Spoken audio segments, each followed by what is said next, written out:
और भारतीय जनता पार्टी जो एसआईआर लेके आई है, किसी भी राज्य में, किसी भी क्षेत्र में या किसी भी दिशा में नैरेटिव फैलाने के लिए, गलत कार्य करने के लिए पहले किसी न किसी जगह पर वो ट्राई करती है, उसका ट्रायल करती है। तो बिहार में उन्होंने उसका ट्रायल किया। बिहार का चुनाव उन्होंने 3-4 महीने पहले हाईजैक करने की कोशिश की। आपने बात करी है दबाव की, मैं कहता हूँ दबाव बनाने की जरूरत क्या है? क्या अभी कोई इलेक्शन है? नहीं है ना। तमाम सारे बीएलओ जो हैं वो आप देखेंगे तो सुसाइड करते हुए नजर आ रहे हैं। 16 तक आंकड़े आ गए। 16, ये 16 नहीं है, आप अगर देखेंगे तो इससे और भी ज्यादा हो रहा है। और इसीलिए विपक्ष उस पर कह रहा है कि आखिर ये कौन सी वजह है कि जो ये इतने सारे बीएलओ क्यों आत्महत्या कर रहे हैं। उत्तर प्रदेश में समाजवादी पार्टी ने पूरी तरीके से एसआईआर को लेकर कमर कस ली है। हालांकि अगर बात करें तो अभी तक की एसआईआर प्रक्रिया में जिस तरीके से शिथिलता दिख रही है और उसकी जो धीमी गति है वो कहीं ना कहीं कह लीजिए कि एक तरफ से चिंताजनक है। कहा जाए तो अभी देखा तमाम जो ग्रामीण क्षेत्र है जहां से खबरें आ रही हैं कि वहां पर फार्म नहीं पहुंच रहे हैं और जो वहां की अपलोड करने की और ऑनलाइन करने की जो तरीके हैं उसमें भी ढिलवाई है और कहीं ना कहीं वो धीमी गति से हो रहा है। हम इसी मुद्दे पर बातचीत करेंगे और जिस तरीके से समाजवादी पार्टी के राष्ट्रीय अध्यक्ष अखिलेश यादव जी ने प्रेस कॉन्फ्रेंस में इसको लेकर जो बड़ी बड़ी बातें कही हैं उस पर भी चर्चा होगी। हमारे साथ हमारे साथी पत्रकार अनूप यादव जी हैं, बातचीत करेंगे। बहुत बहुत स्वागत है अनूप जी। आपका भी बहुत बहुत शुक्रिया, आपने हमें मौका दिया। क्या कहेंगे जिस तरीके से एसआईआर की धीमी गति और जागरूक ना होना, चाहे वो बीएलए हो या फिर बीएलओ हो, तो उसका असर दिख रहा है। तमाम ग्रामीण क्षेत्रों से खबरें आ रही हैं कि वहाँ पर अभी तक इतना दिन हो गया, ज़्यादा समय नहीं बचा है और अभी तक फार्म नहीं पहुँचे और अपलोडिंग की भी प्रक्रिया धीमी आ रही है, तो इसका क्या प्रभाव पड़ेगा? बहादुर भाई, अगर आप एसआईआर की बात करेंगे तो एसआईआर को लेकर के अगर हम बात करते हैं तो हर कोई, चाहे वो विपक्ष हो, चाहे वो जनता हो, चाहे एसआईआर को लेकर के जिस तरीके से अधिकारियों को बिठाया गया है, जिन अधिकारियों के ऊपर ये पूरी जिम्मेदारी दी गई है, सब लोग इलेक्शन कमीशन से नाराज हैं।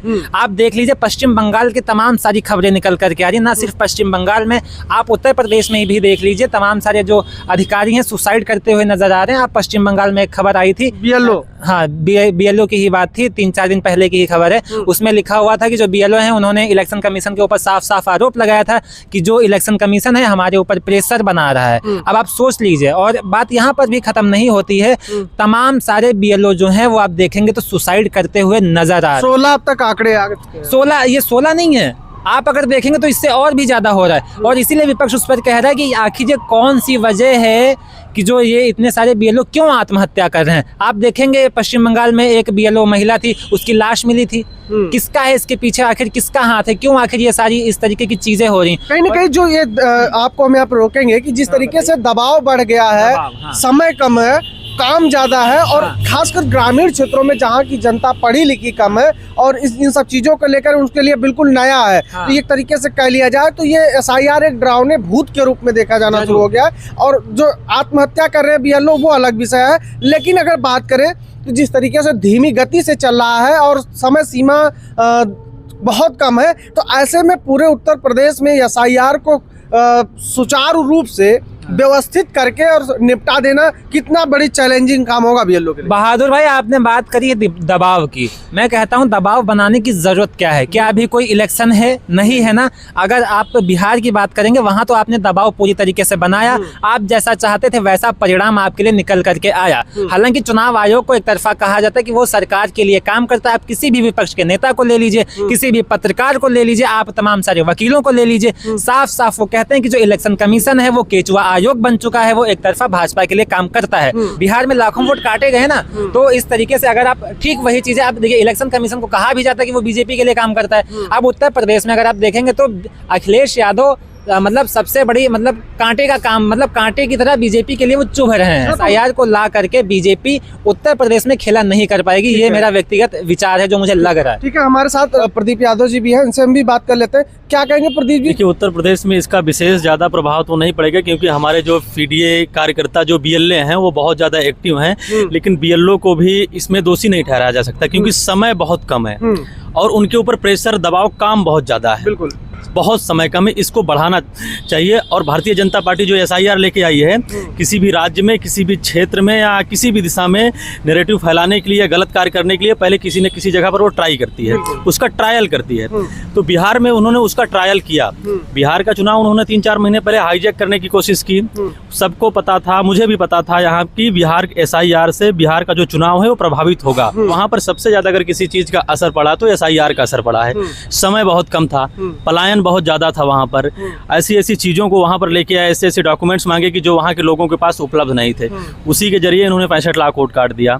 इसका प्रभाव बिहार के चुनाव में पड़ा और भारतीय जनता पार्टी वही खेला सेम उत्तर प्रदेश में दोहराने की कोशिश की। यानी हमारे राष्ट्रीय अध्यक्ष जी ने कहा कि जिन विधानसभाओं में समाजवादी पार्टी अच्छा परफॉर्मेंस की थी, अच्छा चुनाव नतीजा आया था 2024 के लोकसभा चुनाव में, वहाँ 50,000 वोट काटने की तैयारी चल रही। राष्ट्रीय अध्यक्ष जी अगर हमारे कुछ कहते हैं तो उस पर जरूर कुछ न कुछ नहीं 100% सच्चाई होती है। भारतीय जनता पार्टी उसी दिशा में काम कर रही है, लेकिन हमारे PDA के कार्यकर्ता हैं, जो BLA हैं, वो पूरी तरीके से एक्टिव हैं, ऐसा कार्य कर नहीं पाएंगे। मैं सरकार से एक बार फिर इस चीज़ का अनुरोध करूंगा और चुनाव आयोग से, जो कि भारतीय जनता पार्टी की तरफ से एक तरफा बैटिंग कर रहा है, उसको समय को बढ़ाना चाहिए। क्योंकि जो आत्महत्याएं हो रही हैं, जो ये BLO अपना आत्महत्या कर रहे हैं, सुसाइड कर रहे हैं, कई जगह से आपने देखा होगा, खबरें आई, पश्चिम बंगाल से आई, उत्तर प्रदेश से आई हैं, नोएडा से अभी शायद आज की ही खबर है, नोएडा से आई है। तो प्रेशर बहुत है BLO के ऊपर, बहुत ज़्यादा प्रेशर है। क्योंकि मैं अभी ग्रामीण क्षेत्र से, गाँव से आया हूँ, मैंने सब कुछ देखा, बहुत प्रेशर है BLO के ऊपर, इसको समय बढ़ाना चाहिए। लेकिन जिस तरीके से समाजवादी पार्टी और अखिलेश यादव जी ने हर BLO के साथ एक BLA अपना बनाया है, लेकिन एक कहा जा रहा है कि वो अनट्रेंड है, और अगर कहा जाए तो अभी BLA भी क्षेत्र में सही तरीके से एक्टिव नहीं है। कई बहुत सी जगह से ऐसी खबरें आ रही जहां पर अभी जो SIR की पर्ची जा रही, जो फॉर्म जा रहा है, वो नहीं पहुंच रहा है, और उसके भरने के लिए जिस तरीके की जानकारी की जरूरत होती है वो जागरूकता अभी नहीं है। तो इससे कहीं ना कहीं इस प्रक्रिया में प्रभाव पड़ता हुआ दिखाई दे रहा है, ज़्यादा प्रभाव पड़ता हुआ दिखाई दे रहा है। इसीलिए कहा गया ना कि समय को बढ़ाना चाहिए, कम से कम इसमें 3 से 4 महीने का समय बढ़ाना चाहिए। इससे जो 1 महीने का समय 4 दिसंबर तक का मिला, इससे कुछ नहीं होने वाला है। इससे आधे से ज़्यादा लोगों का वोट कट जाएगा, बहुत सारे लोगों का, गरीबों का वोट कट जाएगा। इससे भारतीय जनता पार्टी कहेगी कि तुम्हारी नागरिकता खत्म हो गई, तुम उत्तर प्रदेश के रहने वाले नहीं हो, उनका राशन कार्ड खत्म हो जाएगा। लेकिन जिस तरीके से शक्ति अखिलेश यादव जी दिखा रहे हैं, उन्होंने प्रेस कॉन्फ्रेंस में एक महिला नेत्री को कहा कि जो, या उसी महिला नेत्री की बात नहीं थी, वो उनका संदेश पूरे उत्तर प्रदेश में समाजवादी पार्टी के नेताओं का था कि अपने क्षेत्र में जाइए, एक्टिव होइए। अगर आप एक्टिव नहीं होंगे तो आप अगर टिकट की दावेदारी कर रहे हैं तो उसको कह लीजिए कि एक तरीके से कहा जाए, साफ साफ तौर पर मना कर दिया गया कि आप एक्टिव अगर नहीं दिखेंगे तो आपको टिकट नहीं मिलेगा। तो इसका प्रभाव दिखेगा। राष्ट्रीय अध्यक्ष जी का बहुत ही सराहनीय कदम है, जो राष्ट्रीय अध्यक्ष जी ने कहा है, बहुत सही कहा है। अगर आप लखनऊ के चक्कर लगाएंगे, लखनऊ में ही रहेंगे, क्षेत्र में एक्टिव नहीं रहेंगे, तो आपकी क्षेत्र में, आपकी विधानसभा में आपका विपक्ष क्या कर रहा है, आप कैसे जान पाएंगे उस चीज़ को। आपको विपक्ष जो आपका है, भारतीय जनता पार्टी बहुत रणनीति के साथ चुनाव लड़ती है। वो एक फैक्टर से चुनाव नहीं लड़ती, कई फैक्टर उसके पास हैं। वो सबसे पहले साम दाम दंड भेद हर चीज़ करने की कोशिश करेगी। अगर आपको चुनाव लड़ना है, आपको विधानसभा का चुनाव लड़ना है, तो हमारे राष्ट्रीय अध्यक्ष जी ने सही कहा कि पहले वहाँ पे जाके जमीनी हकीकत को जानिए, आप वहाँ पर सही से लगिए, SIR को कंप्लीट करवाइए कि भारतीय जनता पार्टी एक भी वोट चुनाव आयोग के साथ मिलकर ना काटने पाए। बहुत अच्छा चीज़ कहा उन्होंने, और ऐसा ही होना चाहिए। जिसको विधानसभा का चुनाव लड़ना है या किसी भी चीज़ का चुनाव लड़ना है, तो उसको जरूर एक्टिव रहना चाहिए। जिसको चुनाव नहीं भी लड़ना है, हमारे समाजवादी पार्टी के कार्यकर्ता उनको भी एक्टिव रहना चाहिए। तो क्या जिस तरीके से अभी कह लीजिए 27 के पहले 2026 त्रिस्तरीय पंचायत चुनाव की भी सुगबुगाहट है और होगा, तो क्या जो ये वोट काटे जाएंगे उसका प्रभाव तो पंचायत चुनाव पर भी पड़ेगा। और पंचायत चुनाव किसी राजनीतिक पार्टी का चुनाव नहीं है, तमाम आम जनता भी वहाँ पर लड़ती है, तमाम आम लोग भी लड़ते हैं। लेकिन जिस तरीके से अवेयरनेस होनी चाहिए लोगों को, अपने मतदाताओं को, या फिर क्षेत्र में जैसे किसी को प्रधानी का चुनाव लड़ना है, किसी को जिला पंचायत का चुनाव लड़ना है, तो उनको भी तो इस चीज़ के लिए जागरूक होना पड़ेगा कि कैसे SIR की प्रक्रिया में जनता को साथ में लेके उस प्रक्रिया को और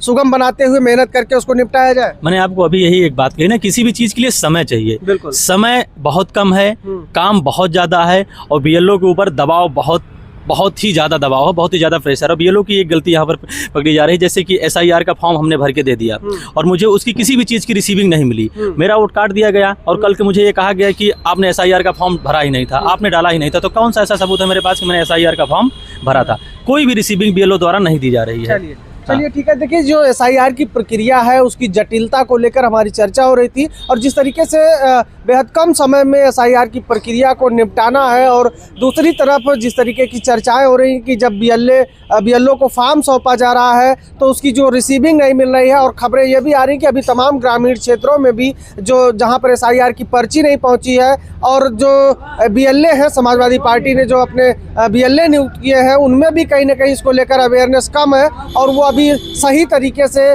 सक्रिय नहीं है, जिसकी वजह से अभी जो एसआईआर की प्रक्रिया है वो अभी अधूरी है और बहुत कम समय बचा है। ऐसे में ये एसआईआर की प्रक्रिया कहीं ना कहीं विपक्ष के लिए एक डरावने भूत के रूप में देखी जा रही।